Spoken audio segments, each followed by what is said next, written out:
Strapdown. Hi! My name is Sharia Mattis. I'm Aria Young. And this is the Strapdown. Strapdown. You notice I've been putting I've been changing the way the theme song is, right? Of course. Fuck you. No one watches this podcast, including us. To be fair, I watch it so many times edited. I remember there was like a techno one. No. So I've been doing like a little bit of the conversation. Then. Oh, you mean like where you put it? Yeah. I noticed that. So what? I thought you meant the theme song itself has been changing. I especially said no. Yeah, there you go. Hi, welcome to the Strapdown, or welcome back if you've been here before. Thank you. Thank you. We appreciate you. I don't know how you found this place. I'm really bad at SEO. Comment below how you found us. Yeah. Yeah. And I would be willing to bet a large number of our following pup play. I feel like the pup play community has abandoned us. I don't think so. They're still there. They're still I there? think they're still holding strong. I appreciate you. The Strapdown. This is just two black queer femmes talking about stuff. Usually black queer femme issues, but I mean, any issue that we have, we're obviously going to give it to you from a black queer perspective. That's right. Even if it's unintended, it's going to be hella black. It's going to be hella queer, or we're just narcissists. We're just gonna make it about us. That's right. We are making if we talk about frogs, we're making the frogs gay. Yeah. If we're doing we're queering whatever it is that we talk about just by virtue of us talking about it. But today we have a brand new femme topic. Punnery. Stay for the puns! Come for the intellect, stay for the puns. The intellect. Or titties, I don't really know why. Yeah, come for the titties. Someone told me to put my titties away, and I've been Who said that? Some commenter online was like, tell the overweight one with the afro.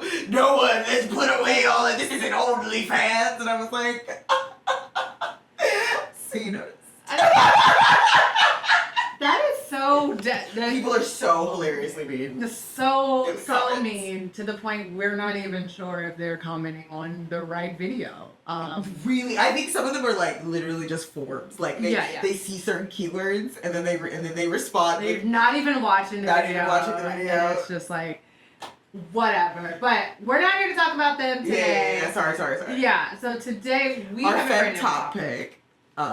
We're talking about performative bisexuality. That's right. Kind of heavy, I guess. Or is there a bisexual performance near you? In Brooklyn, there's always a bisexual performance. There's always a bisexual performance. Yeah. Check Time Out New York. Right. There's always a bisexual performance. Always. And I feel like this topic is something that keeps coming up and is probably going to continue to come up as more and more celebrities are starting to cater more towards the LGBTQ community. And some people feel the way that they are doing that is by claiming to be bisexual in order to pander to a queer audience, even though like some of the people who they are accusing of doing this, a lot of their reasoning is because they have never been seen publicly or associated publicly with someone else in the same. That's not why. Okay, so this is the thing. I don't know why you putting in code because ain't nobody watching. No. So this is how. I mean, this it always comes up, right? Yeah. But this latest iteration is because Megan Thee Stallion's new album came out. It's great. I love it. I've listened to it so many times. It is the only thing keeping me from Redacted. So she has a new in the song. I think it's in. I should have done my research, but it's in. I can't remember the name of the song. Which song is it? I like girls and I like niggas. both of them getting 8. Which one is it? Is it BAS? No. We'll put it in the text. We'll put it Actually, in the go listen to the fucking album. Listen to the album and tell us in the comments. But I do. It's either BAS or it's another one. Yeah. And this is Megan Thee Stallion has always proclaimed her bisexuality since the mixtape era. Yeah. So I'm kind of like confused about this. Oh, actually, I was confused until there was some TikToks. People. I didn't see the TikToks accusing her of performative bisexuality for the sake of fans or whatever. So interesting, and you know what I'm gonna say. No, I don't know what you're gonna say. You know? No. I'm just saying, it's so funny how the straight white girlinas get to always be queer icons and be queer adjacent.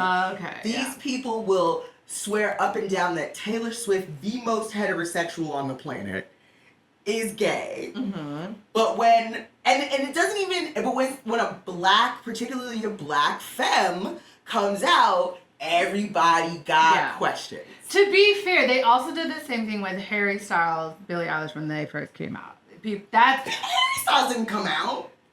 Harry Styles is okay. Sorry. That's what I'm saying. Like that's why I said like back when I first heard this whole like thing about celebrities, it was because they were claiming bisexual or pansexual, having never been associated with anybody at the same time. So, actually, I think the thing with Harry Styles, because I remember when the Harry Styles stuff was coming out, because he was dressing, he was wearing dresses. He didn't come out and saying he was pansexual? No, he did not. He did not say anything of the sort. But he said, keep it guessing. And people were accusing him of queer baiting, which... Queer baiting, okay. People can't queer bait. Shows can queer bait. Mm-hmm. Stories can queer bait. You know what I mean? But I don't think people can queer bait. And that was the thing. But he never said he was anything. No, he didn't. He did not say he was pansexual. Okay, well, let's cut this out. No, we don't cut. We're cutting this out. But anyway, because we only have a minute left, and I don't want to dwell on that. So I'd rather just like cut that to keep the segment. Okay, let's focus back, because we're supposed to be talking about Megan Thee Stallion, so that's my fault. Yeah, he's never publicly labeled his sexuality. Well, let's still cut that part out. Whatever. Let's focus on Megan Thee Stallion. So now they're accusing Megan Thee Stallion of performative bisexuality for fans or whatever. Mm-hmm. And also people are saying, because she's never been publicly out with them. Yeah. Didn't she date Cara Delevingne? Wasn't she dating that crazy white woman? I think that was again where it wasn't publicly claiming, it was like they're hanging out. And I think, I personally think that people feel that they know these celebrities too much. Mm. And I think they underestimate like the power of these PR teams, and like they are only going to show you what they deem as like marketable. Absolutely. And call me conspiracy theorist, but I think there are plenty of celebrities that we don't actually know who they're dating. We just know who they are selling to us that they are dating. And we don't know who they're actually going home to. Yes. I firmly believe. Like, there are certain celebrities that you can't tell me they are married and solely getting their sexual pleasure from husband, wife, or whatever. Come on now. Let's be real. Like, we don't know these celebrities like we want You're to believe that absolutely we right. know. No, you're right. You're right. So I think we're playing kind of a unfair game to say like, they're not actually bisexual because they're whatever, because we don't see them with these people. Yes. Okay, I see what you're saying. I think here's the thing. Okay, wait, I'm gonna talk about this, but here's the thing. If Megan Thee Stallion were to actually publicly date a woman, like publicly date the way that she dated that, what's his face, right? Oh, yeah. Right? Like, she would lose a bunch of fans. And I feel that, like, marketing her to, like, a more of the male gaze, like a heterosexual audience is, sadly, that's what people, it's easier to sell than to market her to, like, the queer community. And I feel like a lot of artists, like, sometimes they may use their lyrics, or they're for someone like Megan Thee Stallion who like freestyles where she's like, I got a strap in the bag like freak bitch. You know what I'm saying? That's very specific, and that kind of everybody's like, wait a minute, that's kind of You ain't just throwing that in there. She knows things. She's using some terminology that I feel like she probably wouldn't be using if she knows things. Yeah, you know what I'm saying? She knows the lingo. I think if anything, it's more a case of performative heterosexuality. Yeah. If anything. Yeah, that's a good point. You know, and I feel like we can look back in history at some of these artists that are no longer with us. Like Whitney Houston, for example.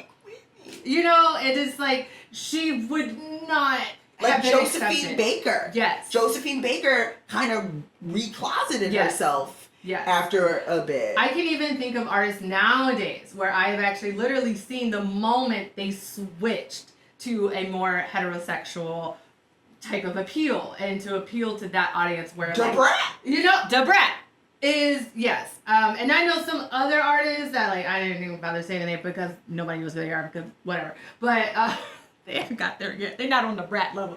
But like, and this person hasn't come out, so I don't want to whatever assume. But you know. But you can look at their earlier posts. You know, they're in baggy jeans, Timbs, cornrows, very masked, and then you can see. Are you talking about Alicia Keys? No, that's not. But another good example. You know what I'm saying? You can see the moment that they switched to appeal to more of the male gaze than whatever they initially came out as. And so I think that's a good point. It's not necessarily performative bisexuality. Yes. It's more performative heterosexuality. Okay, we might cut this out, but I'm just going to mention this because I told this to you. I always suspect, maybe, because like also some people, some black femmes, some all femmes. I think there's a contingent of femmes whose sexuality aligns with, women are for sex, right? I know Lexual, she's on YouTube. She does these Lexual does the 80s, does the 90s. She's this black sex worker, femme. She's so smart, but whatever. But she came out in a statement and she was like, yes, I am queer, but I don't date women. Women are for sexual. I have sex with women, but I would never date women, right? Mm-hmm. And there is a contingent of bisexual women or people who that's how they identify. Now I can have my whatever, but that is a thing. And I did kind of suspect Megan of being like that because remember that interview she did with her face? From City Girls? Carisha. Yeah. So, right, and that to me, but I'm also sensitive about things like that, but to me it kind of gave that a little bit weird performing, I think that was more performative. Absolutely. Whatever. Absolutely. Yeah, it's just, and I even saw an interview with Meg recently where they were really pushing for her to verbalize what is your type when it comes to women, and they say the same thing all the time. It was kind of I just kind of like what I think. It was kind of just I like what I like. You know what I'm saying? And it almost kind of avoiding the question a little bit, but because if she step out with a stud, it's over. These niggas will never forgive her. And I think at one point she did. I would have to go back and find the interview, but I remember at one point she did say that she I know she said tattoos or something or I think Meg likes small studs. Small masculine. Who doesn't? I think that who doesn't? As a fellow tall girl, I think it's something about short women that I think Meg is you know what I'm saying? Yeah. It just likes to be dominated by a little minion. Yes. I think that's very much understand that. I think that's her vibe. I understand the inclination. I think that's her vibe. Doesn't love a little pocket prince. But I feel we can't deem or look at someone and what they're doing and say hey, that's not how I define the sexuality. Exactly. Because it's not. And people define it in different ways. Some people, like myself, I feel it's more of a spectrum. You know, there are some people that are okay, I may go so far with a woman or with a man or whatever. But I could never be romantically entangled. I've had my judgment. I've had, historically, I have judged women who were like that. Just because you get your feelings hurt a little bit. And then you start you start being a little prejudiced, and that's not fair. But it's not fair. That's not fair. You know. But like, I think that's just like a valid. I think that's totally valid. At the same time, okay, wait. So this is why I brought that up, because I did used to think it was a little bit like performative sexuality for the male gaze, and then that lawsuit came out. Oh yeah. And this guy, he sued her because he was so distraught, traumatized because he had to be in the car while she had sex with a woman in the backseat. First of all, stop fucking bragging. Like, what? I'm sorry. I hate to be one of those, like, you know, those, like, soccer dads that are like, hey, you know, ooh, but, okay, I'm sorry. No. If that was traumatizing for you, so one man's trauma is another woman's pleasure. Fantasy. I would pay Megan. Like, what? Allegedly. All this allegedly. It is allegedly. Allegedly. It is allegedly. Allegedly. So after that, I was like, oh. You know, again, like, we don't know these people. We don't know these people. We don't know these people. I mean, I feel like with the news and stuff that's been coming out recently with some of these celebrities, we should realize we don't know them. Yeah, absolutely. We don't know them. We know what they're, the caricature, or we know what character they are portraying. I will say, though, I still stand by that this thing is particularly veered toward and targeted toward Black femmes. Whenever Black femmes proclaim any kind of sexual variance or bisexuality or pansexuality, it seems so glossed over. Like, whenever people are talking about lesbian music, they never talk, or queer music, queer women music, they never talk about Janelle Monáe. Right? Yeah. They don't really talk about Tracy Chapman. They kind of skip, and there's, because we have centered whiteness in cultural queer identity so much, we have centered whiteness, and also, I'm sorry, there are also like some class things about who gets to be queer. Yeah. Right? You gotta have to be raised in a certain tax bracket in order to be allowed to be seen as queer in some circles. I don't know. There's something there that is like a half-baked thought in my weedy head, but it's like I always feel that, like, whenever a Black femme proclaims her queerness, there's questions. They gotta be an investigation. Yeah. Why is that? Why is that? I don't know. Someone smarter than me has thought about this. And wrote papers. But I just came up with it recently because of this TikTok. Yeah. Because I think they were also saying the same thing with Victoria Monet. But I don't hear those same questions when insert white pop girly. Renee Rapp. Boom! Nobody's questioning Renee Rapp, which no one should. Yeah. Mind fucking business. Although Renee Rapp is also like publicly dating another woman, so that's probably fair enough. Who's she dating? I heard hair. Bird? Bird with the hair? Why do you do this to me knowing I don't research anything? I don't know anything. It's fine. Leave Renee Rapp's girlfriend's name in the comments. It starts with a T. It's like a different first name. And they're like a guitarist, and like there's like they were like on tour. Tegan from Tegan and Sarah? No. Sorry, I'm old. It's like, see, I can picture this person. Don't worry. Renee Rapp girlfriend. And just what and? Girlfriend and? I like this Indian girlfriend. Alyssa? No. Toa Bird. Am I supposed to know this person? They're kind of hot. They are hot. They're kind of hot. Yeah, they're hot. Yeah. Oh, yeah. Okay. And I think also, and I could be completely wrong, the people who are watching this, I think originally when Renee Rapp came onto the scene, it was like... She was like, I'm a lesbian. No, it was like bisexual. Oh, really? It was originally bisexual. Okay. And then she came out as, actually, I'm not bisexual. I'm full-on lesbian. Don't we all? You know what I'm saying?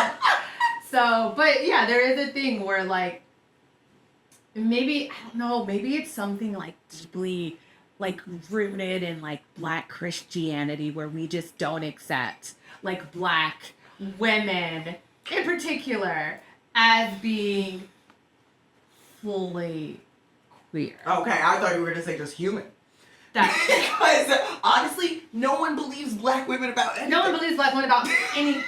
We don't believe anything about their experiences and their thoughts, their beliefs, their ideals. Their desires. And we're not allowed to have them. Particularly their desires. And I think that could possibly, at least for why... I think you absolutely hit something. Why our community, like the black community, isn't that accepting. Because...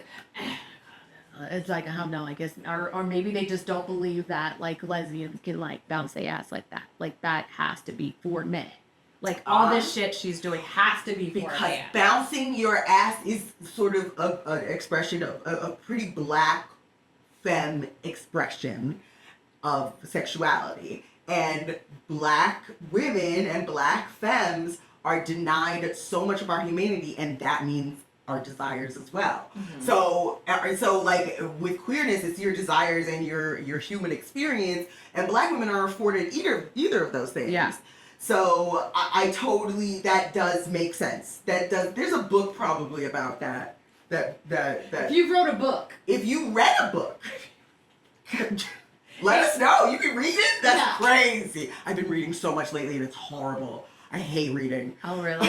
But you're probably reading, like, smart stuff. I was reading academic papers on the history of Sudan, of the Sudanese several genocides, and I was like... I'm reading Game of Thrones. Okay, so about the same in blood and slaughter. Yeah, but there's no black white people. Yeah, so it's like, oh, fun. It's like white people with black names, I feel like. You know? And the spelling, like... You're absolutely right. Like Rhaenyra? No, absolutely. If I named my daughter Rhaenyra with, like, unnecessary H's and A's and letters in there and Y's... She's not getting a job. Ever. Like, Rhaenyra better work on her jump shot, because that's the only way Rhaenyra's gonna absolutely. Daenerys Targaryen is a ghetto name. Yes. Is a name that a white person would complain about. Yes. I would, though, absolutely name my son Dracarys, which is the command. Dracarys. I know Dracarys. Yeah, that's the command for the dragon. Because Dracarys isn't just Game of Thrones. Dracarys is also a Dungeons and Dragons thing. Oh, is it? Yeah. Oh, I've never That's played. interesting. I didn't know it was a game. I'm not reading the game. But I just feel like Dracarys Jamal Young... Like, starting running back for the University of Alabama. First round draft pick. Tell me wrong. We've gotten off topic. Yeah, sorry. Okay, let's wrap this up. Let's wrap up this topic. Sorry, that is so funny. Sorry. Dracarys Jamal Young. Like... Also, imagine I'm gonna make a fake profile. If you take one of Ellie's embryos, just a white baby named Dracarys Jamal. Just amazing. Yeah. Now he's white. He has to be the kicker. I don't get that joke. I don't know what that means. Is that what that is? Okay, cool. There are definitely. Is that a white stereotype that they kick? Yeah. Black athletes are just naturally good, have natural skill, and like white athletes are very like intelligent. I've heard this. Smart. Yeah. I've heard about this discourse. Yeah, that's a whole nother topic. Yes. That's another femme topic. Okay, we can do that one, and I can just like watch my eyes glaze over while you talk about that. Okay, so that's the end of our femme topic. Our femme topic. Punnery. So leave your comments below. Let us know how you feel. Yeah. Keep the biphobia to a minimum. If you can. I understand that it's so hard. Fingers are just itching. Not to be biphobic on the internet.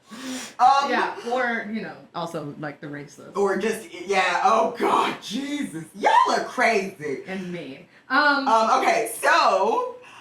let's move on to a lighter topic. The presidential debate! It has to be a light topic, because if not... honestly, it's sort of like, it feels like we're like sort of like a bizarro world version of Trump and Biden. You know what I mean? Because I'm always tired. Oh. And I don't know what I'm talking about. So wait, you get to be Biden? I'm definitely Biden. I have to be Trump? You're more cogent. Maybe I am Trump. Maybe I am Trump because I don't know what that word means. Neither does he.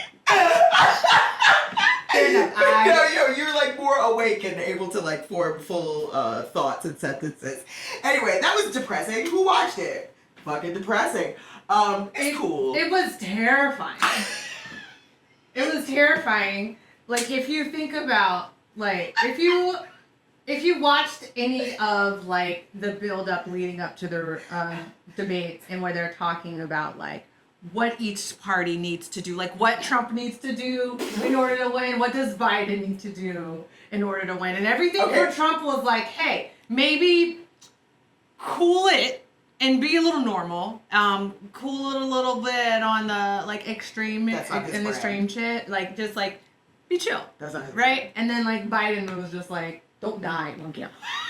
And I don't think they didn't do either of those things. I think Biden did Biden died. Biden he went to hell, he looked the devil straight in the eye, and the devil said, get your ass back out there before they get full fascism. Do you understand that this doddering old genocidal coot is the only barrier between us and full fascism? Project 2025 is full, not fascism like you learned about in your class, not some cute shit. No, fascism, and we're more fascist than even a lot of fascist regimes, to be honest. Particularly like the Peronian regime, but whatever. Anyway, yeah. So, guys. Anyway, Project 2025. If you don't know what it is, if you get your political news from Sexy Red, Project 2025. I mean, where else am I going to get it from? People, theories. Listen, nothing makes me believe that the CAA is trying to destroy the black community more than Sexy Red and Amber Rose fucking campaigning for Trump. Amber Rose, I think Amber Rose, I feel like the whole Amber Rose thing is a side effect of her getting her ass beat by Jocelyn on College Hill. Oh, you think? See how easy it is? Okay, no, because this is where we get canceled is my light-skinned propaganda beliefs. Because I really do believe in light-skinned propaganda, and I believe that she is a tool of light-skinned propaganda, and light-skinned propaganda is simply another offshoot of white supremacy. Argue with your fucking mama. Yeah. But who I think her mom is white. Of course her mom is white! This is white mom behavior! That is white mom behavior. I don't care. I have gotten my ass beat by plenty of Dominican girls, okay? And it has never turned me into a conservative Republican. That's the type of shit that only happens to light-skins and coons. I'm sorry. It's crazy! It is crazy. She didn't get a full ass whooping. Get the fuck out of here. No, we should not be getting any political advice from anybody that willingly dated Kanye West. That includes Kardashian. Yes. Also, y'all saw what she did to the slut walk. Y'all saw what that did. We're getting off topic. Anyway, Project 25. Project 2025 is a plan that was conceived as a huge policy, not a policy shift. It is a full plan to, quote, insert Christian nationalism into every facet of American life. Okay, and it is something that was put together by the ADF, the Heritage Foundation, and kind of all these very evil, Christian nationalist right-wing think tanks and lobbying groups. Evil Christians? Yeah, the people behind everything since the beginning of time. Yes. Somehow we keep letting them get away with it. No shade. No shade to me. Been to church thinking. Fair enough, because they kicked me out of baptism. So, whatever. So it's the Heritage Foundation, it's PragerU, it's all these very, very evil corporations that have been pulling this together since the astroturfing of the right-wing Republican movement. Yeah. So, anyway, their plan, they have a full, go read the document. If you want something scary, if you want something scary to read before bed, read Project 2025. It is terrifying. So a lot of it basically makes Trump kind of a dictator, basically. It gives him a lot of rights that the president isn't supposed to have. It eliminates a lot of the checks and balances that already suck in our system. So, and look, vote for Biden. I'm sorry. I don't want to do it either. But you have to, or this will happen. They will do it. Anyway, we made a fun little game out of this. We made a fun little game. Yes. Right? So, here's the game. I'm going to read off 3 different things that are either something directly from Project 2025. Okay. So one is from Project 2025. One is from an actual fascist government. Okay. And one is some crazy shit that I made up. Okay. And you have to guess which one is which. Okay. Now, I haven't fully dived into Project 25, so this is going to be my genuine guesses on this. And then after this, I'm going to go educate myself on, like, what is in this Yeah, get ready. fascist document. Get ready. Yeah. Listen, Should I if pick you up? were in a gay interracial marriage and you're thinking about a divorce, just wait. They will make that shit illegal soon enough. The divorce or the marriage? The marriage. The marriage, you don't need a divorce. Oh, no. Okay, you're gonna save yourself a bunch of fucking paperwork once the fascists take over. Anyway, fun. So let's do some fun. Okay. All right. So which of these is which? Okay. So right? this is, which of these is either Is Project 2025, a policy from an actual fascist government a plan, policy from an actual fascist government plan, or some crazy shit I made up? or some crazy shit you made up. Okay. Okay. So B. Sorry. That's not what I meant to say. Which of these is actual plan? Okay. The institution of rigorous national elementary schools, whose task it is to physically and morally shape future soldiers. A mandate that the art of the deal is a textbook for everyone grades 6 through 12. The Art of the Deal? Donald Trump's book. Ah! Or the complete elimination of the Department of Education. So one of these is actually in Project 25. Yes. Which one?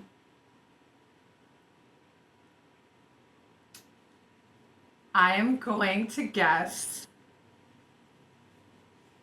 the Art of the Deal. I wish. You're wrong. The actual Project 2025 plan is the complete elimination of the Department of Education.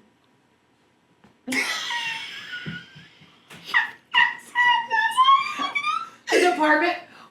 The elimination of the Department of Education. Yep. So the plan is to basically privatize all education and yeah.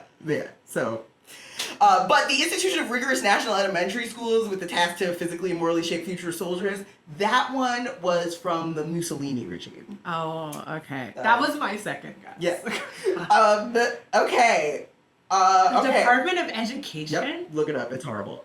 All right, let's go on. All right. So, okay. I don't know if I want to do that. I don't know if I want to play this game anymore. Okay. So, which of these is also a Project 2025? Okay. They will unilaterally make all unions illegal. Institute the immediate arrest of. B. Unilaterally make. Unilaterally make all unions illegal. B. Institute the immediate arrest of any labor organization leaders. Or C. Fire the general counsel and prevent the establishment of labor unions. C. Correct. That is right. Correct. That will be that their Wait, no. first day they want to fire the general counsel and basically block the proliferation of future labor unions. Okay, let me not clap for that. That's awful. Yeah. I'm happy I got one right, but like Yes. Unilaterally making all unions illegal, that's from the Franco regime. The Francisco Franco regime. The Spanish fascist regime. Okay, next one. All right, which of these is Project 2025? A. Compile and publish Barron Trump's spoken word poetry to be memorized by all citizens. I really hope that's you. B. Compile and publish a list of federal workers who have been critical of Trump. Or C. Compile and publish a list of public figures critical of the American government. Which one is Project 2025? They're all. God. Which one is the real Project 2025? So it's either federal leaders. Yes, federal workers who spoke federal workers who spoke out against Trump. And what was the second one? A list of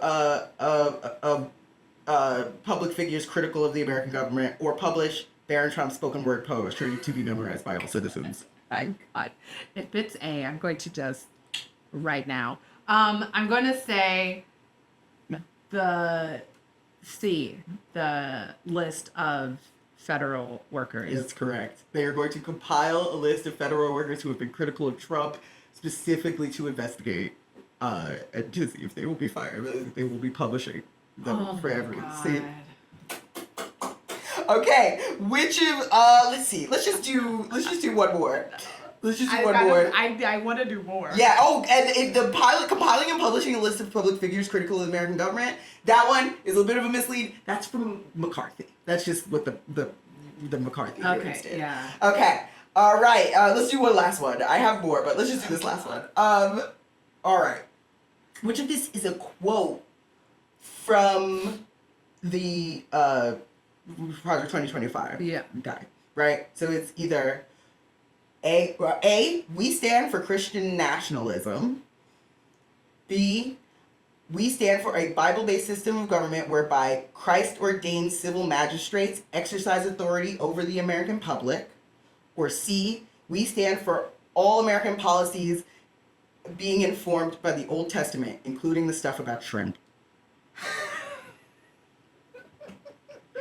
Which is it? Which is Project 2025? A. Wrong. A was from B.J. Vorster, who was the South African fascist leader of the Assewandradwag regime from 1942. Beautifully pronounced. B is Project 2025. That one was said by the... and repeat it again? The Bible-based system of government whereby Christ-ordained civil magistrates exercise authority over the American public. My God. So I didn't keep score, but I think we all lose. I think we all lose. Jesus. And that is like... And it's just some of the document itself is so, and it's just full of just this guy's meandering nonsense. So much of it. Yeah. You're like, wait, they're gonna base policy over this? Bro. And some of it's just like, straight, it's just crazy. It's just crazy. They're gonna expand the nuclear system to like they're going to defy like treaties, so many treaties.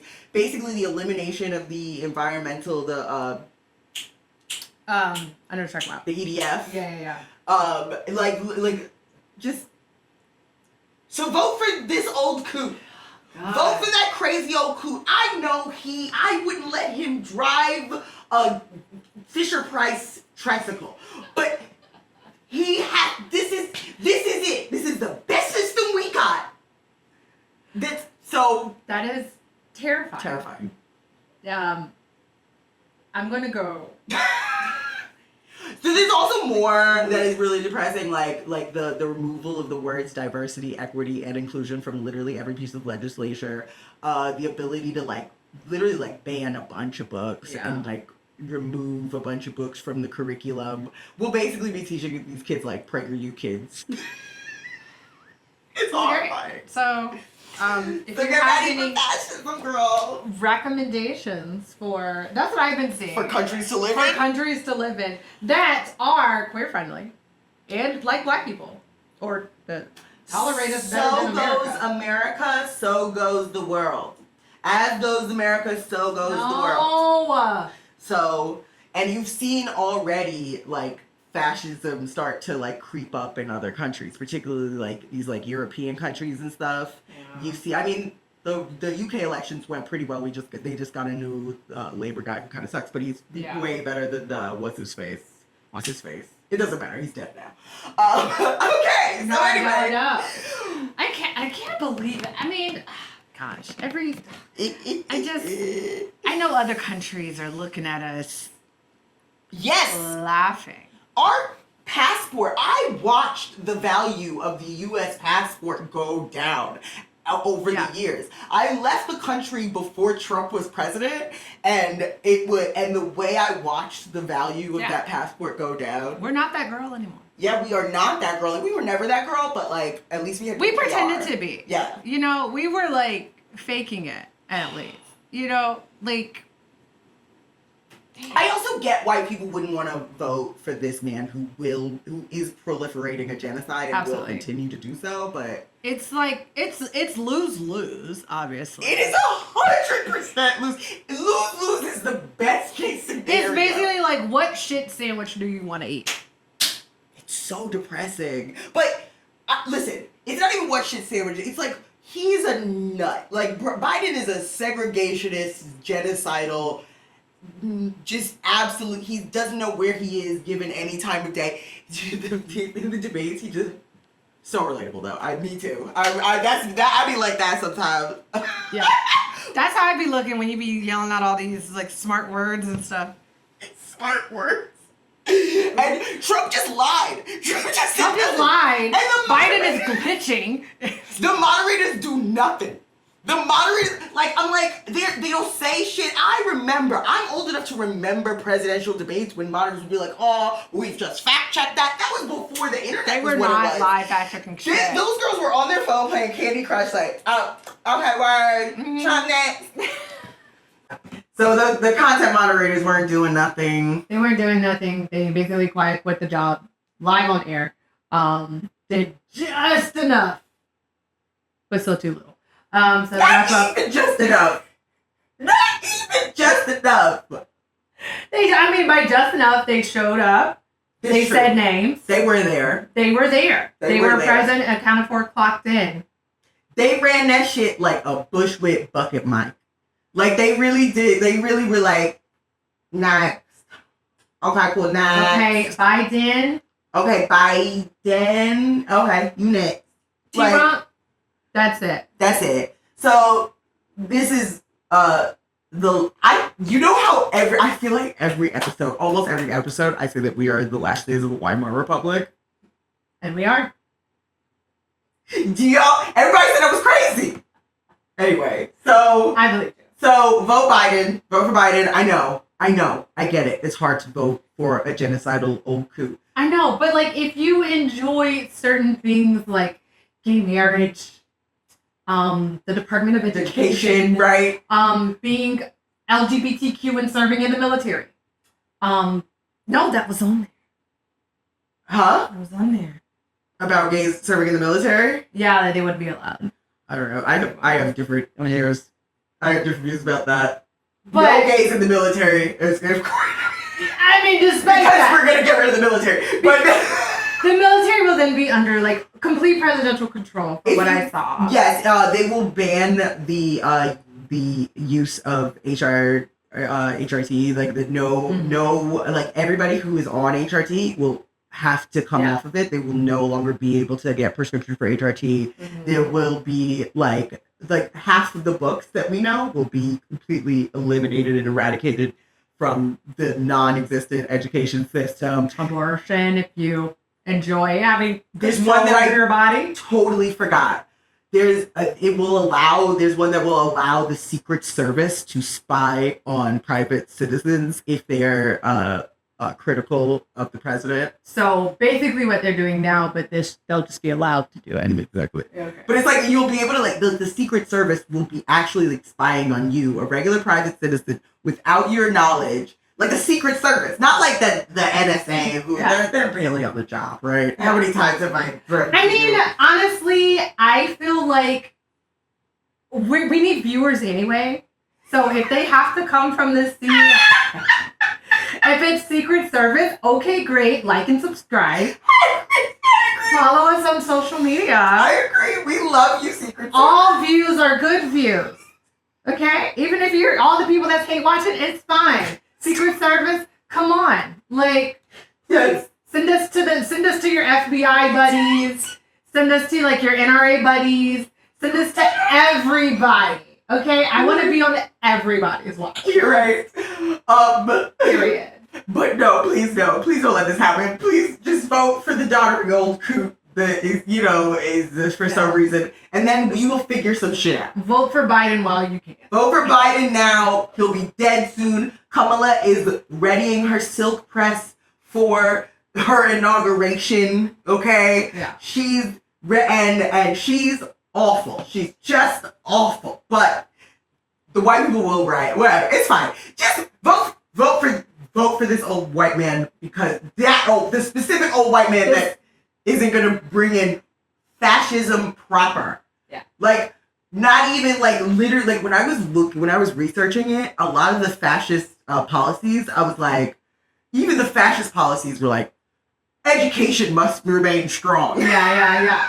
Like okay, it's fascism, but at least even the fascists are like, okay, kind of reasonable. We need a somewhat educated populace to oppress. Like, yeah, no, terrifying.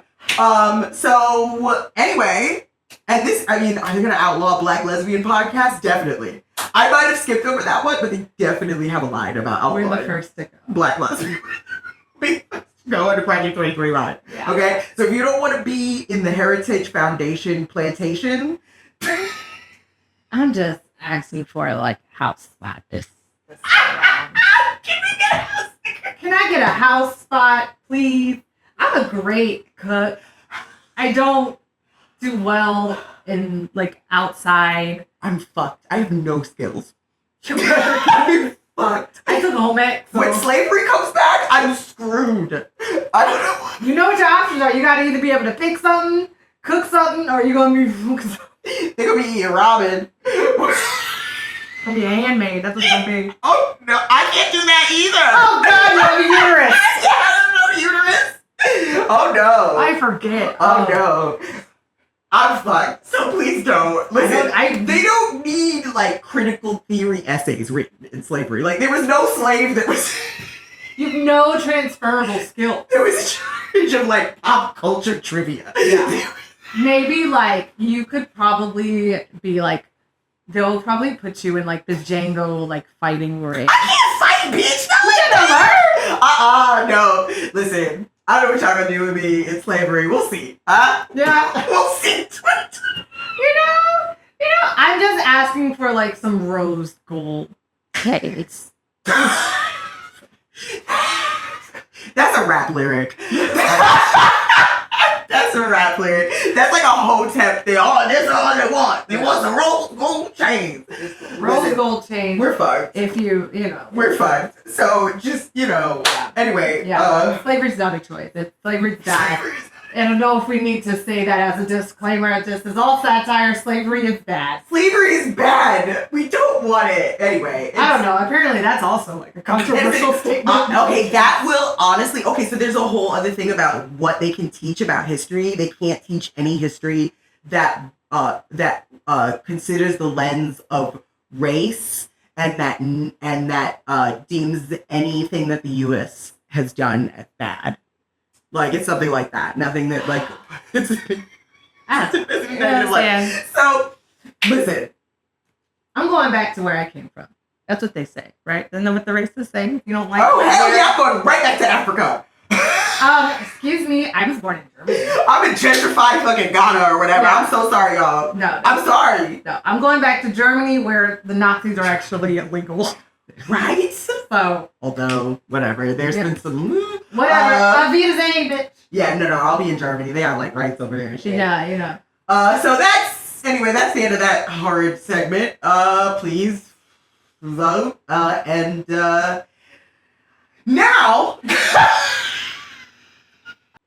Hoochie Daddies. Okay. Come outside. So, spoiler alert. So this next section, is Femmes Watch Hoochie Daddies. Season 2, episode 4, called, what was it called? The Dodge Hose. Amazing. Dodge Hose. God, I don't know who's in the writers' room for this. It's fantastic. How do you get in the writers' room for Hoochie Daddies? Something that we didn't do last time, but it's fine if you're one of the 43 people watching this.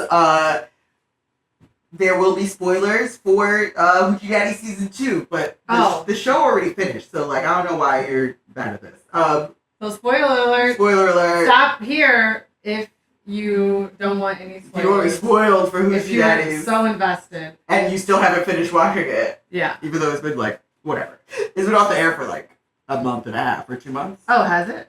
Off the air. But it's YouTube, so that doesn't count. Yeah. All right. But it does count. We love you. Oh, we love it. Okay. We love Get Her Done Productions. Get Her Done Productions, please. I am looking for a job, please. I'm fine. I could be paid in Popeye's coupons. Yeah, y'all can carry me up a hill. Or roll me down, whichever y'all prefer. Exactly. Yeah. All right. So, in the last episode, it was a little bit of a cooking that maybe Nelly B had a bit of a villain arc possibly processing. Yeah. Okay. So, when we open this next episode 4, Woody has come in looking like the meanest manager at Foot Locker. Oh yeah. I forgot Woody came in with that ref shirt and a whistle. And some gloves. Looking like she just finished her Foot Locker shift. And like she's the one that all the people talk bad about in the stock room. Ra was cooking. She had the wagon out. She had the booty out. Booty was looking good. Is that in your notes? Yes. Yes, that's right. I wrote notes. That's right. I wrote notes. And that's right. I did not. That's right. We do research. This is a research. We are so keen on the facts. That's right. This is like the Behind the Bastards of. Do you listen to Behind the Bastards? No. You should absolutely listen to Behind the Bastards. You shouldn't. You should listen to this podcast.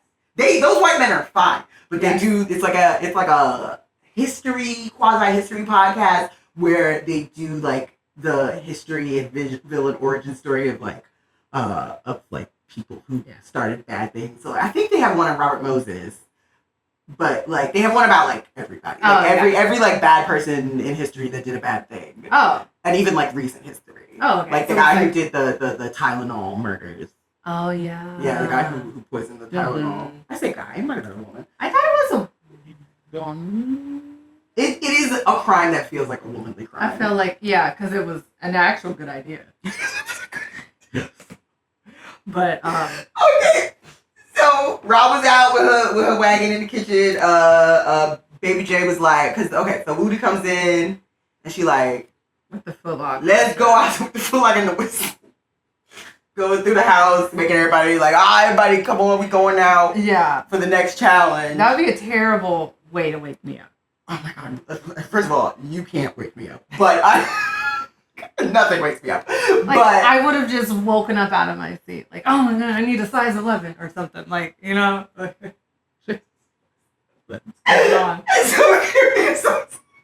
That's so funny. I get a 9.5. Yeah, if any of them had worked at Foot Locker, they're having like a PTSD flashback right now. So Woody came in with the get up as if they're about to actually play a sport that has concrete rules where it would actually need a referee who knows the rules. Like, I feel like the referee uniform was very misleading to the level of organization and rule following this game was about to happen. I want to know where where does the budget go? The budget certainly didn't go to planning the game. The cinematography is where the budget has gone. I love how everything is elevated. Like, they're in a nicer house. They got a pool. Yep. They got a pool in the middle of the winter. In the winter in Houston. But a pool nonetheless. Okay, it ain't my fault you afraid of ammonia and a little bit of hypothermia. I feel you, Woody. The pool is there. That's right, it's reflecting. The budget went to that. The budget went to those, what are the little flying robot things? The drones. The cinematography, paying the girls to be dragged through the mud. By these hoes. That's where the budget went. That is where the budget went. And the confessional setup. But it certainly didn't go toward the challenge. The game. Because the challenge is the Dodge Hose Challenge, which is dodgeball. It's fucking dodgeball. Yeah. I would have preferred to see actual hoes. I thought that's what it was gonna be. I thought they were gonna like have to like go away from hoes and it's like a tag thing. They put that would have been fun. No effort into the challenges as per usual. Amazing, some hide and go get it type shit. You remember that? Hide and go get it. You've never played hide and go get it? Hide and go get it. I feel like I have. Wait. Where you hide, right? Yes. Half of the group hides, and then whoever's like searching, but you purposely search to try to find your boo, and then you. No, I've never played this. Oh, okay. What have you played? Okay, never have I either. No, wait, what? And then you have to search and find your boo? You go search, but like it's supposed to be like hide and go seek. Yeah. But when you go to like catch the person that is hiding, you purposely try to find the person that you like, right? Because then once you find them, you kiss? You do whatever you do because now you're like hidden away from the group and nobody knows where you are. So it's like hide and go get it. You're just waiting to just get like dry humped. That's adorable. Do they play this at like sex parties and stuff? What is this? I played this as a kid. Oh my god, what? Oh, you had a way better high school experience than I did. Wow, okay. Yeah, you had fun. You're right, high school. In college? They all were playing this in college. That's so cute. That's cute that you thought I was older. But no. Really? Wow. This was like a playground game. But I mean, it was innocent and then, it's like innocent little dry humping. Yes. Oh, dry humping. Oh, wow. Or maybe it was just my neighborhood. I don't know. But anyway. No, I think the kids were dry humping. Yeah. I think they didn't invite me to those parties. But anyway. No, the kids were dry humping. I just wasn't at those parties. There should have been more hoes involved in this game. But I did enjoy the Adobe Premiere graphics. It's straight up the graphics from Adobe. I know exactly the motion graphics template that they're using. It's so great. I love them. I might use that. Strapdown. Yeah. So it's just dodgeball. Yeah. It's dodgeball. Literally no spin, no nothing. Rob was being adorably sassy in the confessional, as per usual. Let's talk about people who got bad knees. She was like, I'm gonna kill this. Because I can tell the rest of them got bad knees. I felt offended by that because I had bad knees. It's fine. It's very ableist, Rob. It's ableist? I still love you, but still. Oh, I did write here that Moni Montana is getting easier to understand. Oh, yeah. Talking a little bit faster. Is she talking faster? I don't know. I know before you said it was because they was talking like real slow. It's not the slow. Maybe it was the grill.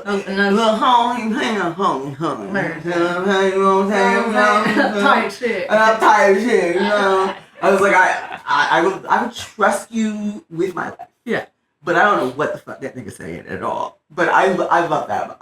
Anyway, so then they played a needlessly hard trap beat that they probably got over GarageBand. Over footage of the saddest fucking dodgeball game I've ever seen in my entire life. There were no rules. Or no, there were rules. There were rules because they had what's her face? What's her name? Ace.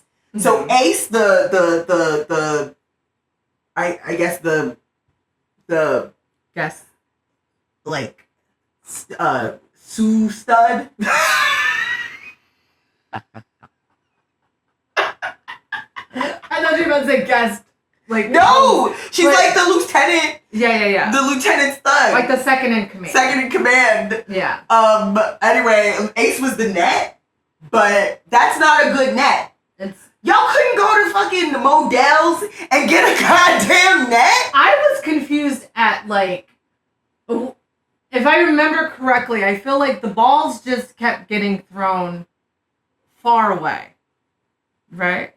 And I feel like they were in a park and they were throwing balls. Yes. And I felt like this game would be better played in a inside contained area. Yeah, I felt like that would require some private play. I have never in my life, and maybe just me, I've never seen dodgeball played outside.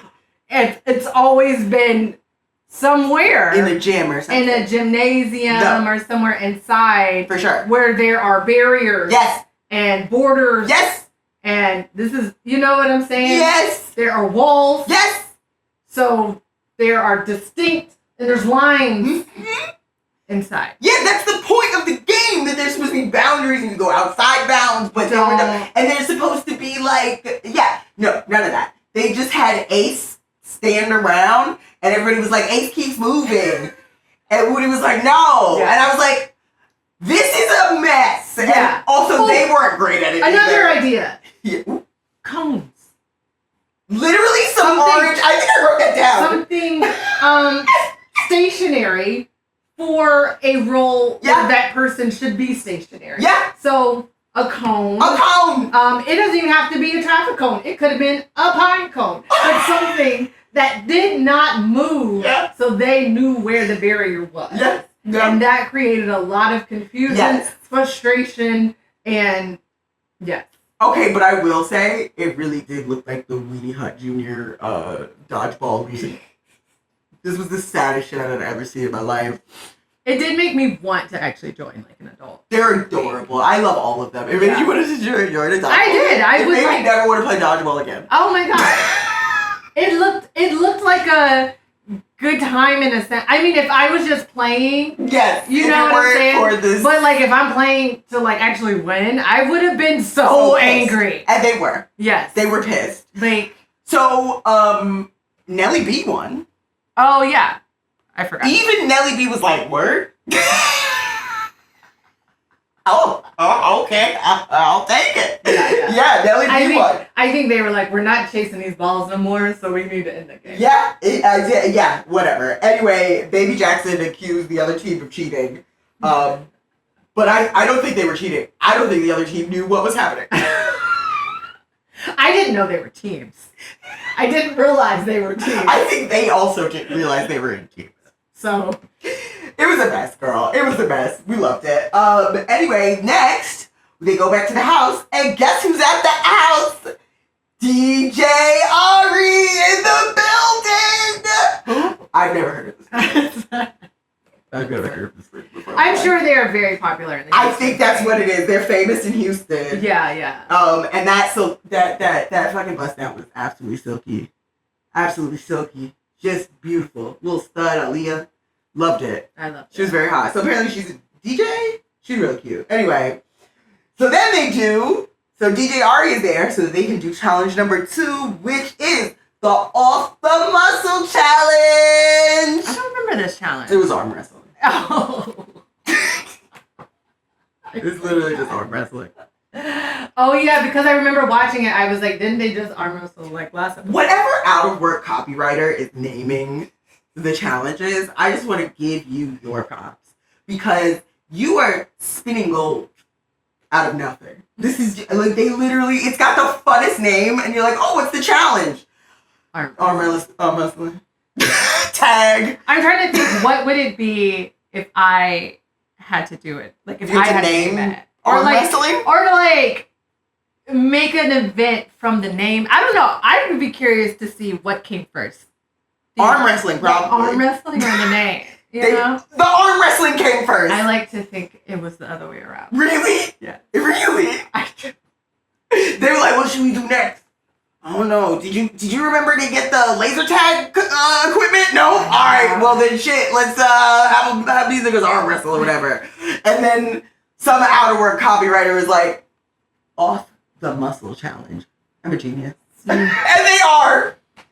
You deserve. As a copywriter, I am very familiar with coming up with a fun name for nothing.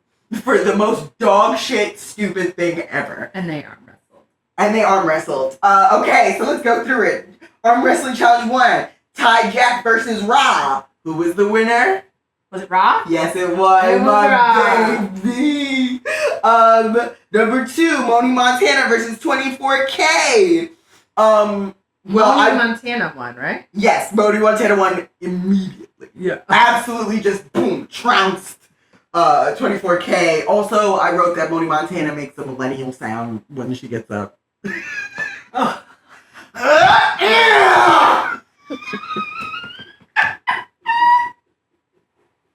Literally today when I was setting up the camera, you were like, what is that horrid sound? I was like, oh, I'm just lifting myself up. Are you okay?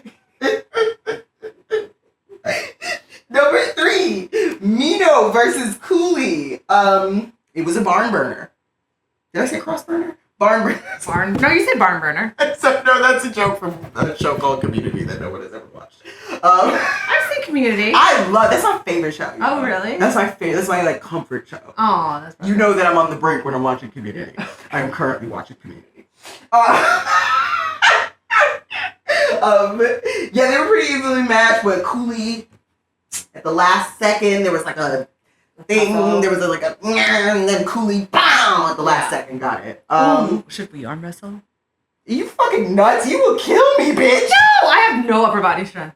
That's so funny. You're so funny. You're so fucking hilarious. hilarious. I cannot lift anything. Listen, my self-esteem is already hanging on. This may be good for your self-esteem. It definitely won't be. I promise it won't be. No. I lose when I arm wrestle myself. I literally almost died buying oat milk today. So you drink oat milk. That means your bones are strong. I don't think that's what that means. I think it means I'm gay. Okay, Cooley wins. Then Baby J versus Nelly B. And who wins the whole thing? We're not there yet, but Baby J wins. But also, I don't remember this. I wrote in the notes, Woody makes up a Jerome Rome song and Ace dances to it. What was the song? It was like, I'll put it here. It was like, yeah, it was like it was like, I said Jerome in the house. Do it like it did you, man. Do it like it did. I should have rewatched this episode. We should have rewatched that. No, I watched it a minute ago. Okay, I don't have the cliff notes. I don't remember, but I'm gonna put it here. It's funny to me. It's giving Jerome Rome. Oh yeah. It's giving Jerome Rome. So they arm wrestled. They also arm wrestled during Truth or Dare. I remember Baby J was like, yeah, no booty checking for me because we arm wrestled in the last episode. I would die for you. I would do anything for you, Baby J. I love Baby J. I love Baby J. Baby J and Raw are. I think we say it every episode. Every episode we say it. We're gonna keep saying it. They're the Bert and Ernie of Hoochie Daddies. And I mean that in the most, that's the highest compliment from me. These kids are so young, I don't think they know who. They literally don't. No, I think that Sesame Street is still on. They know who Bert and Ernie are. They do not know who Bert and Yes, Ernie they do. are. Bert, they are still on. Sesame Street is still on. You are underestimating how young these kids are.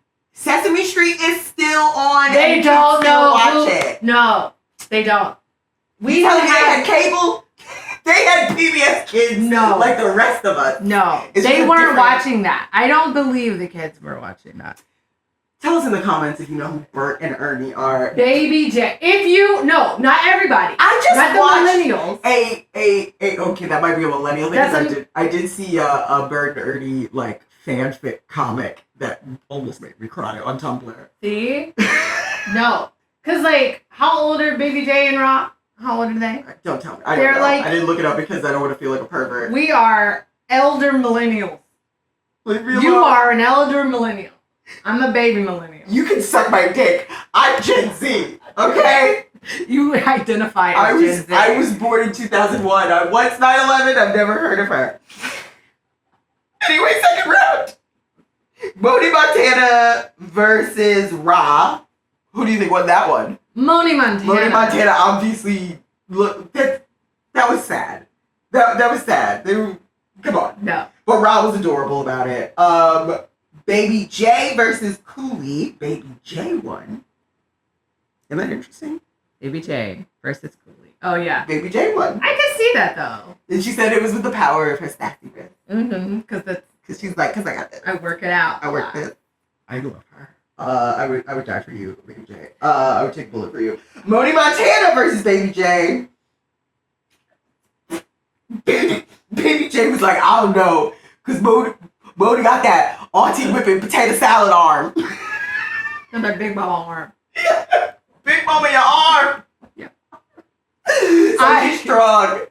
So I say that when I eat something like really. I'll just randomly say, Big mama, your arm. When I eat something that is like very big backed, I'm just like, Big mama, your arm. Big mama, your arm. Like, one of the funniest moments in one of the worst movies. I love that movie. I've watched it 7 times, but it's terrible. Okay, so obviously Moni Montana got the final win. And Woody calls her Larry the Lobster. So we're going with the SpongeBob. We love SpongeBob, right? Mm-hmm. Are you not a SpongeBob girl? Not a SpongeBob girl. I'm not. I was most of my references. Why are you? What's the difference? Were you too old? I was not too old for the first season of SpongeBob, and then I kept watching it. I did not. I was not really that into SpongeBob. I wasn't. I mean, I get, like, I know who Larry the Lobster is. Like, I get the references. Like, I've seen a couple episodes, but, like, how people were like, I love SpongeBob. No, I don't. I'm not. I used to love SpongeBob. Also, there was, like, a whole thing where, like, the girls my age were, like, had, like, SpongeBob everything. That was like a personality. At the time. Yeah, you remember this? I had a roommate in college who was, like a SpongeBob girly. Like, she had, like, SpongeBob sheets and SpongeBob doll and SpongeBob. Fascinating. She loves SpongeBob. I did not know that. Yeah. I didn't know people our age. That was, like, a thing. That was, like, a whole personality. No. You don't remember the dykes used to wear the, like, SpongeBob boxers and shit? I mean, yeah, I remember, like, the fashion.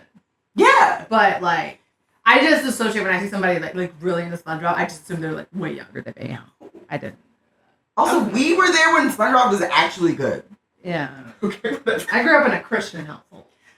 Was there Christians hated whatever? Anyway, Christians hated SpongeBob. That's okay. my excuse for anything, any pop culture reference that I don't understand or I didn't get to watch. It's like, I grew up in a Christian household. That is a lot of things. That's the excuse. You know? We weren't allowed to see Dirty Dancing. Yeah. The Simpsons. I don't know. It was something about yellow people. My mom was like, no. That was just her own personal hangup. That had nothing. The Simpsons went to church every Sunday. I was not allowed to watch The Simpsons. Maybe my mom said it was like too grown for me or something. What? But I was not allowed to watch The Simpsons. That's crazy. Yeah. That's kind of crazy. The Simpsons is like quaint. No. Okay. Simpsons, Ren and Stimpy, Ren and Stimpy, she was right. like all of that stuff. Rocko's Modern Life. Yeah. It was adult, but they really hit it. Yeah, I was barely allowed to watch Rugrats. Like, them kids were disobedient. They were very disobedient. Them disobedient. Yes, that's right. Yeah, they worship Reptar and not Jesus. Okay, next, we got. So finally, the final battle: Woody versus Moni Montana. I forgot about that. You forgot about this? I forgot about this. And Woody wishes she'd forgotten about it too. Because Moni fucking fucked that nigga. Why would you volunteer to like go against? Like, you make the rules. I know, right? But it was kind of adorable. I feel like Woody was kind of like a little ego-driven. Yeah, but Woody was being cute after she lost. She was like, oh, she was being so cute. Still. Woody is Woody over? Weird. Woody is like either the worst of the worst or the fucking most adorable, lovable, huggable angel. I don't understand. What's Woody's sign? Maybe Gemini. I feel like probably. Gemini. I don't know. Tell us in the comment what Woody got a Wikipedia page? Because that's something we can look it up. Woody have a Wikipedia page. What's Woody's last name?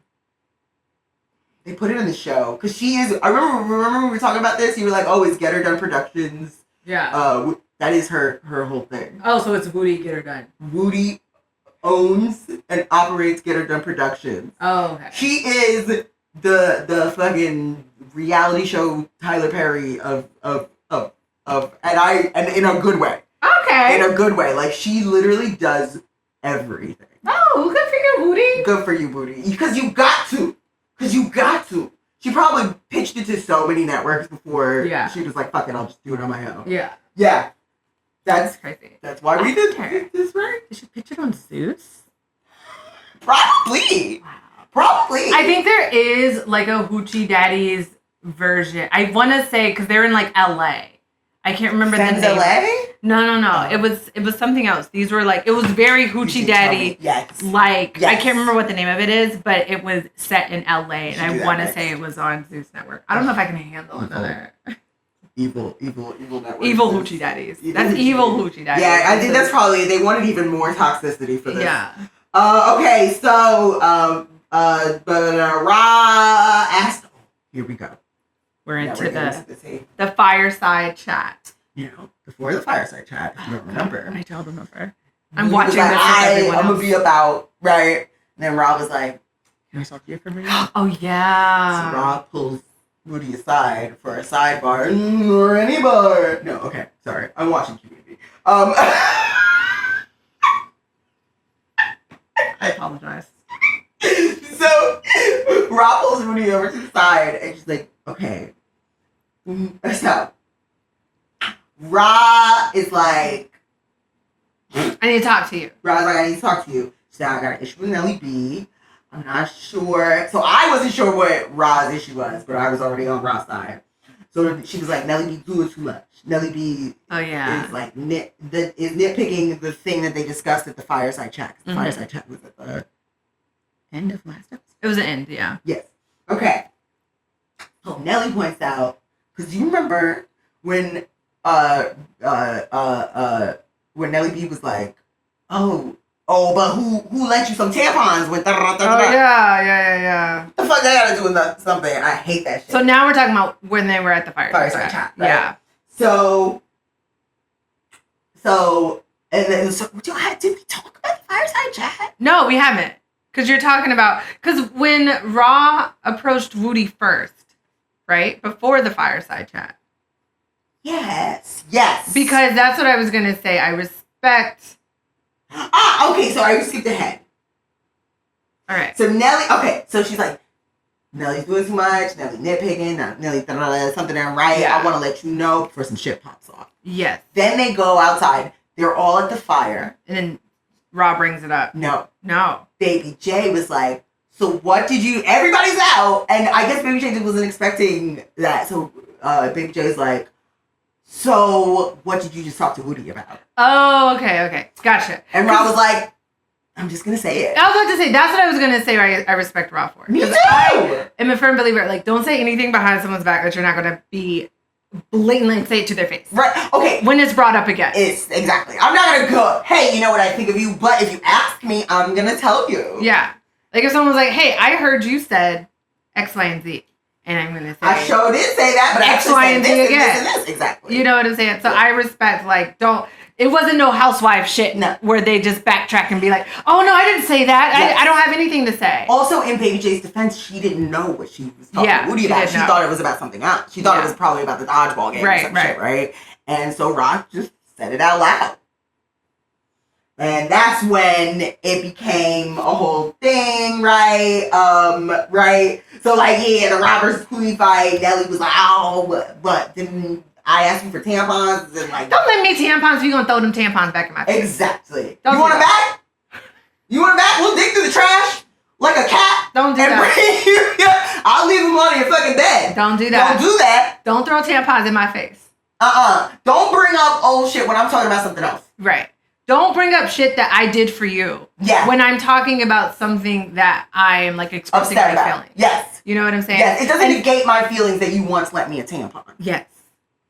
Like, if you're going to do the right thing, do the right thing. That's right. And with that, taking this out of the Hoochie Daddy world and into the real world, it reminds me of when, you know, with the whole Palestine movement and so many black people supporting Palestine and these Zionists talking about the black community and like, look, who was there marching with you? We marched with you for Black Lives Matter, and how dare you support Palestine, and like trying to go tit for tat. For activists, it's not okay to just throw something good that you did in our face when we're pointing out that you're engaging in something bad. Yes. Now, obviously, Nelly B isn't doing a genocide; she's just being kind of a cunt. Yes. But the moral of the story I love drawing that parallel. I'm honestly like... Everything comes back to Palestine. It really does, though. Honestly, everything really does come back to Palestine, but I'm just... Whatever. Let's just put a pin in that. Even Hoochie Daddies. No, exactly. You did what you... If you didn't think it was the right thing to do to lend a tampon or to march for civil rights, then you wouldn't have done it. If you only did it so that we would support you when you did something shitty... Support your bullshit? Don't do it. Keep it. Keep your tampons. Keep your performative activism marching. We don't need it. We don't need it. We don't need it. I would not. Ross should bring them tampons out of the fucking garbage bag. Leave them on her goddamn pillow. Since you so pressed about it. Since you so mad. You want them back? You want the shits back? Don't do it. Fuck out of here. But, and even Rob was like, who made you food? Who smokes you up? Yeah. Who does this? Like, this is, no, we do things for each other because yes. that's what we do as decent people. Yes. And I feel like you getting so defensive when I'm expressing how something you are doing is making me uncomfortable or is not something good that you should be supporting or doing. Mm-hmm.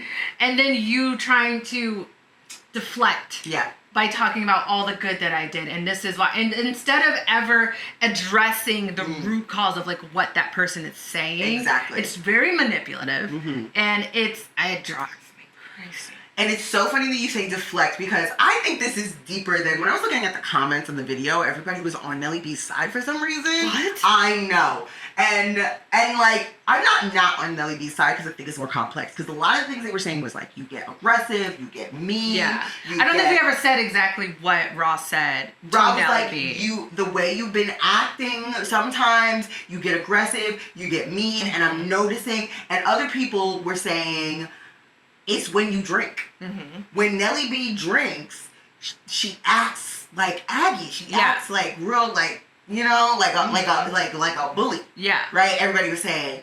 And they were like, listen, you either don't, like, apparently at the club that night. Mm-hmm. Remember there was like some issue at the club they vaguely showed, but they never really like. Yeah. So at the club that night, Nelly B was acting whatever. They pointed that out. They said that the audition too, Nelly B was acting real Aggie and like had like the vibes were fucked up and they were being like her energy is worse. Mm-hmm. And Ty Jack was like, Nelly, do you see that drinking makes you come off like a bully? Yeah. And so then we get into Nelly's backstory. Nelly is the oldest of 7 kids. Mm-hmm. Now, the oldest girl of 7 children, that is your parent. Yeah. That's a burden, right? It's terrible. And they were raised by her grandmother, and apparently also during the slapbox fight, like Nelly broke her grandma's earrings or something. Yeah, I remember something about the earring, like something valuable being broken and that. Like that coming up randomly. But you notice, what do you say about deflecting? Right? I think Nelly keeps deflecting because the issue of her drinking is coming up. Mm-hmm. And I think there may be possibly, like, I'm not a fucking doctor, I'm not Dr. Drew, but like, maybe she could be drinking to cope with some other deeper issues, I think, right? So they're like, maybe you shouldn't drink. Yeah. And Nelly was like, no. I'm going to drink. I'm going to drink. If I want to drink, I'm going to drink. She was like, I don't drink that often. And they were like, yeah, we agree. But when you do, that was the part, when you do. Yeah. Because I think then, again, in like kind of deflecting like the root of what they were saying, Nelly B kind of started more talking about the frequency of drinking and like blah blah blah, like, oh, I don't drink that much, or maybe I vaguely remember, like, wasn't she saying like everybody drinks or like whatever? Yeah, she was like, y'all all drink, and they're like, but we don't all act like this when we drink. When we drink, and that's the problem. Mm-hmm. And I think she just zeroed in on the drinking, but not the behavior. But the drinking is linked to the behavior. Exactly. And if you are someone who needs to drink, even if it's not that often, you're not gonna appreciate when people are.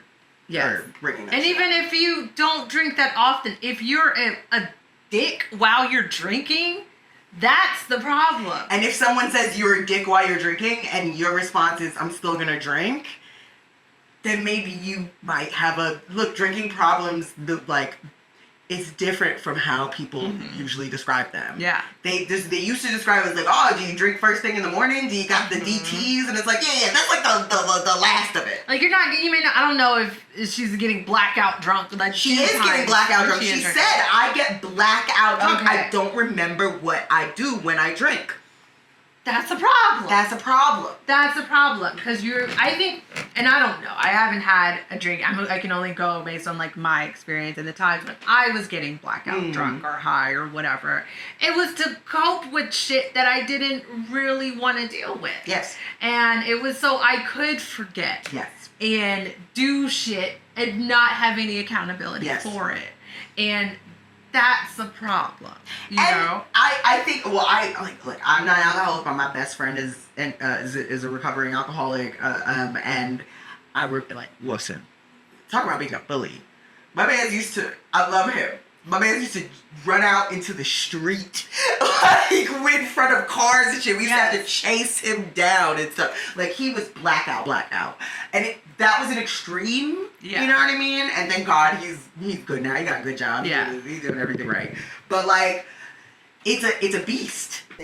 I think that she is deflecting because she does not want to address the concerns of her drinking. Yeah. Because before they were talking about the drinking before they started focusing on the drinking. Yeah. She was pretty receptive to what they were saying. She was saying shit like, "Oh, okay, I don't usually hang with a bunch of girls. Like I'm usually like by myself, and this is like," and all the things that I was like, yes. Yeah. I could see that triggering me. Yeah, as an introvert, when you're constantly around like a lot of people and you don't get any alone time in this house, it seems like. So that can be very draining, and I get bitchy and irritable if I cannot have some alone time to myself. And I wouldn't even characterize myself as an introvert, but I get overwhelmed very quickly. You would think that I would get used to it, but I don't. I get very overwhelmed when like there's a lot going on, a lot of noise, a lot of conversation. I have learned to hide that, but it tires me out. Yeah. And I think you might be an introvert. Have you ever took the Myers-Briggs? I don't believe in that. Sorry, I don't believe in that. I'm so sorry. I bet you. I'm so sorry. I already know what type you are already. Okay. I'm an INTP. Okay. And you were basically literally describing how the test determines whether or not you're introverted or extroverted. Because you're saying like you can fake it, but like you recharge alone. You're an I, like me. I don't care if you don't like it. I'm sorry. I just don't believe in that, but I think it also just might be like autism. Believe in astrology? That's different. No, it's not. Astrology has been around for centuries and centuries and centuries in civilizations. No. The Myers-Briggs. If you can ask somebody and what's your rising sign? Everything, the Myers-Briggs. No. I don't want to hear it. Whatever. We're going to have an episode on that. I believe in We're going to have an unserious debate about the Myers-Briggs because I have a whole thing about it. Korea, they literally like base job interviews off the Myers-Briggs personality test. It's so fucked up. Whatever. Anyway, so, okay, fine. But yes. Okay, then maybe we should base jobs off of zodiac signs. Every Aries. I mean, straight to the military. If your job is getting dicked down by a stud, they're basing that off the zodiac. That job is very like I think that's unfair.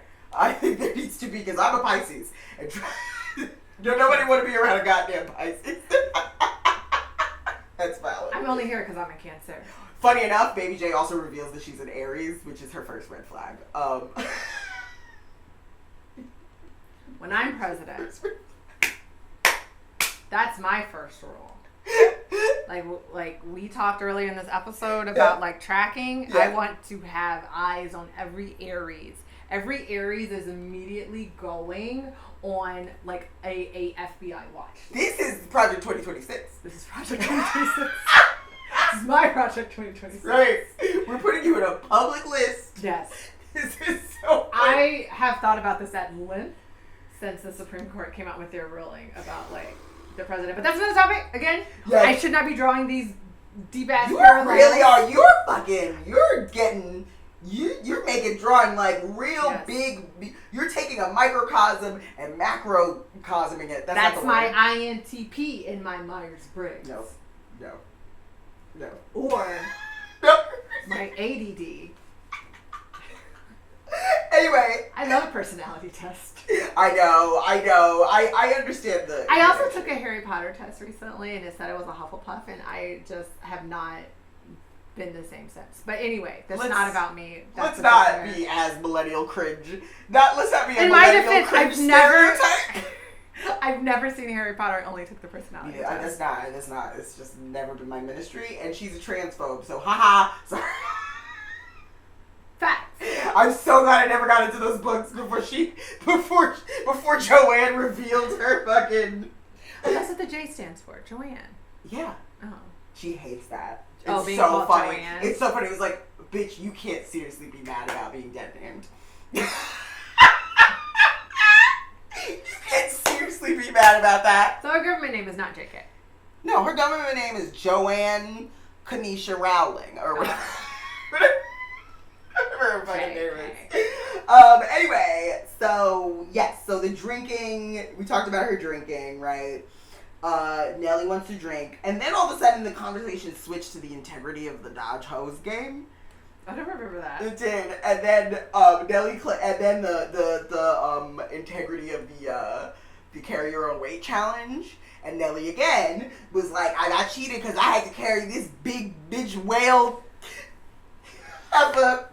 and this poor size 4 woman, and Baby Jackson stands up for old girl and is like, first of all, I had to carry both of them up the hill because that was the challenge, and that's not fair to blame her. She like kind of calls her out low key for her fat phobia. Good job. That's my baby. That's my baby.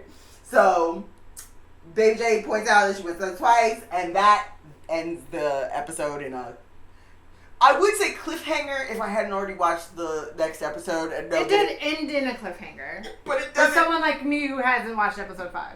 Okay, but once you watch episode 5, you see they don't just continue. Oh. It's just a brand new episode.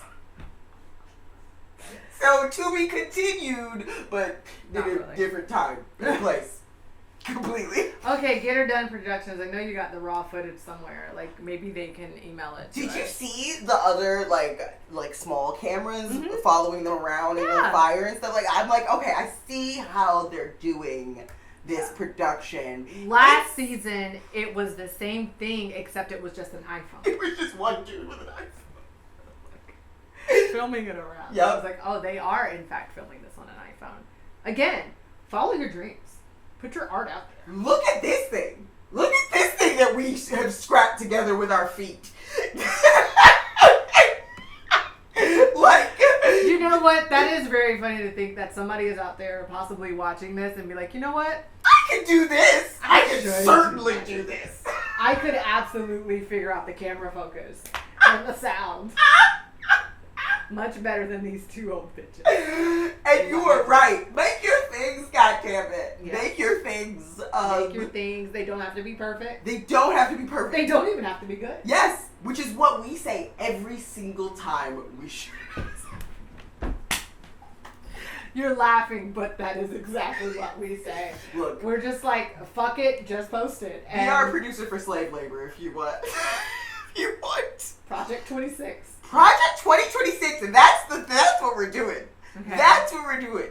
We're bringing back slave labor.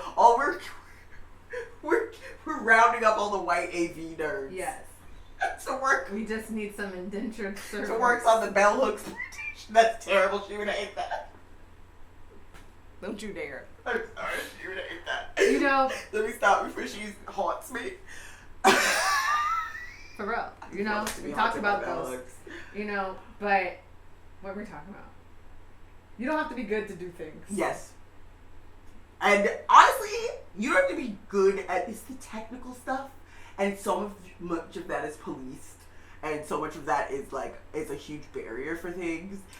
And a lot of that, a lot of us don't have access to. It is. Everything. Honestly, if you look at it, everything.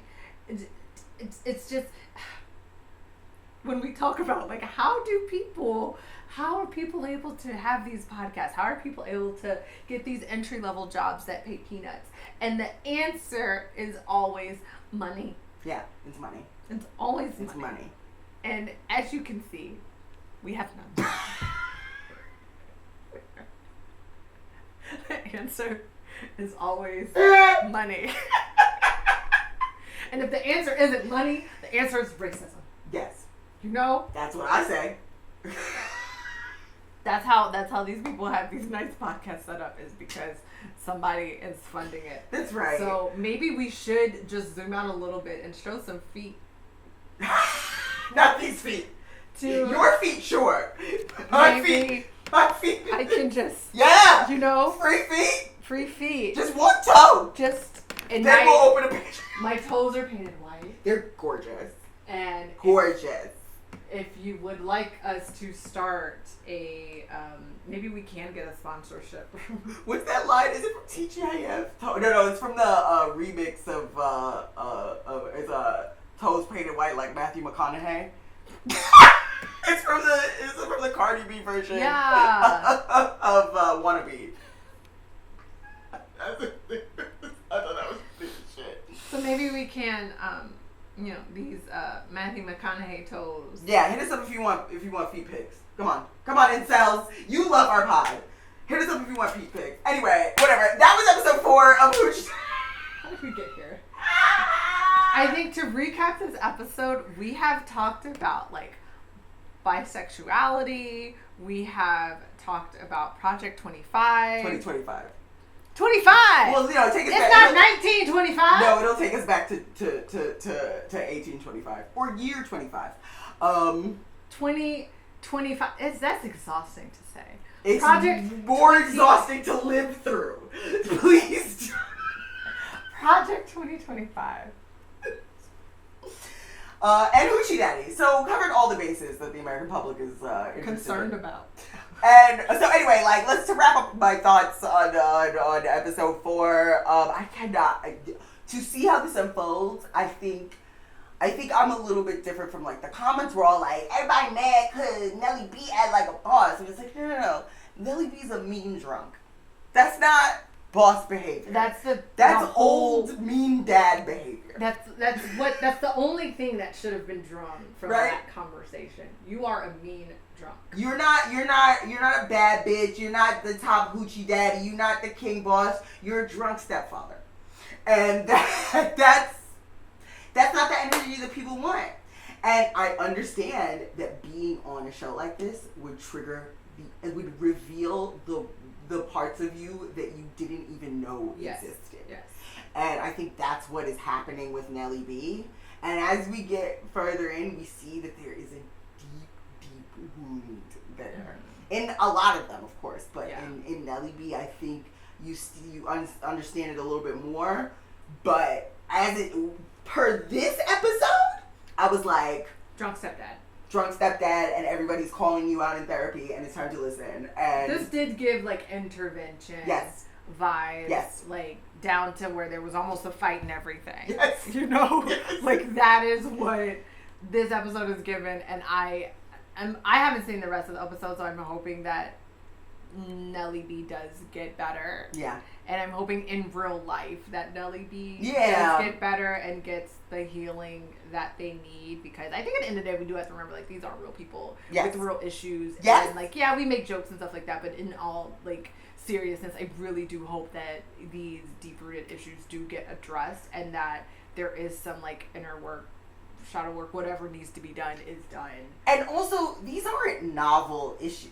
These are issues that touch, particularly in the Black queer community, the issue of alcoholism, the issue of family trauma that reveals itself in a certain way, particularly in ways in aggression or isolation or drinking. These are real issues that you see every single day, but no one has the spotlight put on them this. Right? Nobody's sitting at home watching it on YouTube like Nelly B is. So we have to give them grace for that. Definitely have to give them grace and thank them for revealing this. Yes. This being so vulnerable in this way. I mean, I don't think Raw gave them any choice, but that's right. Everybody needs a Raw in the family. I love Raw. I love that. Just be fucking real with it. I'm standing 10 toes down on mine. Yes. Right? Yes. call out the bullshit. And that's how just ignore it. People don't have that in their lives, so they go through their life completely self-aware about these issues. And I think in many ways, like, this is probably in many ways, I think hopefully Nelly B will be like, okay, I'm actually really thankful for that experience. Yeah, that's what I'm hoping comes at the end, is that, you know, like Nelly B and Raw are end up like being like besties, and like, oh my gosh, thank you for saving me. Like, really, and thank you for saving me. I want like a Oprah. That's what I want. Like a Maybe, Ayala Oprah. Right. Maybe if not, they can come here to the Strapdown. Come to the Strapdown. We don't have enough seats. They can sit on. Ra can sit on my lap. Sharia's lap. Ra, you can sit on my lap. Nelly B can sit on this table here. We'll get another chair for you. And we will mend. We will mend. That's right. That's what we are. That's right. We're just as qualified as Ayala Van Zant to fix your life. Possibly even more qualified. Which is, yeah. Yes. We have healing powers. Yeah. How much more is none? I mean, Shit. I took a psychology class. Yes, and honestly, we haven't ruined any lives. So I feel like we're good. Yeah. At least like Ayala's in the negative. Yeah. You know, at least not on camera. You're right. I've never ruined anybody's life You're on right. camera. If I ruined your life, leave a comment. Yeah. I wish. I ruined my own goddamn life. Anyway, so this has been another episode of the Strapdown. It has been an episode. It has I feel been like an this episode. has been a roller coaster. It's been a roller coaster. Every episode is a goddamn roller coaster. But I mean, you know, we get our groove. We get in there. We'll figure it out. Thank you to the listeners, to the watchers, to the followers. Yeah, we really appreciate you for real. The response has been really great and really fun. I enjoy all the comments. So please, like, when we post videos, like, Please comment. leave. And we also appreciate the DMs. Leave it in the comments. The comments help the algorithm. So and the algorithm needs help because I don't know what I'm doing. Yeah, you know, we're winging it. We're growing together. We're growing together. You know? Right? I'm taking a Skillshare class. We're going to figure this out. We're going to remember, you know, once we make it, Once we make it, we're going to remember. we're going to look back on this and be like, oh. Wow, look how out of focus we are. Right? All my life I has to fight. Anyway, this is the Strapdown. Please like, subscribe, hit the bell, leave a comment, leave several comments. Follow us. Follow us Instagram. on @thestrapdown on Instagram and TikTok at the Strapdown, all one word. all one word. Follow me, Sharia Mattis Comedy. It's just Ari AURY on Instagram and on TikTok. Not on Twitter because I got in trouble. I also got suspended off of Twitter. Yeah, I can't do Twitter anymore. I loved mine. I was Darkwing Dyke. It was great. Oh god, my job found my Twitter and I got in trouble. So it's just Whatever. anyway. Anyways, yeah, like, subscribe, do all the things, and stay strapped.